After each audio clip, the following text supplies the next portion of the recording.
दोस्तों, स्वागत है अपनों का साथ पार्ट 2 में। अर्जुन और उसकी पत्नी तन मन से पिताजी की सेवा करते थे, लेकिन जब भी पिताजी अपनी इच्छा से अर्जुन को कुछ देते, उतना ही हिस्सा वो विकास के लिए अलग रख देते थे। और यही बात अर्जुन की पत्नी को हमेशा चुभती थी, लेकिन वो ये सोचकर चुप हो जाती कि जैसी पिताजी की इच्छा।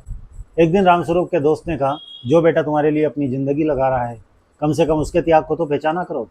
लेकिन रामस्वरूप हमेशा कहते, मेरे लिए दोनों बेटे बराबर हैं। फिर एक दिन आधी रात को अचानक पिताजी की तबीयत खराब हो गई। अर्जुन और उसकी पत्नी उन्हें लेकर अस्पताल भागे। 3 दिनों तक बिना सोए वो दोनों उनकी सेवा करते रहे। रामस्वरूप जी को जब होश आया तो उन्होंने देखा विकास सिर्फ फोन पर अपनी माँ से बातें कर रहा है, लेकिन उनके पैरों को दबाने वाले हाथ अर्जुन और उसकी पत्नी के ही थे। उनकी आंखों से आंसू निकल पड़े।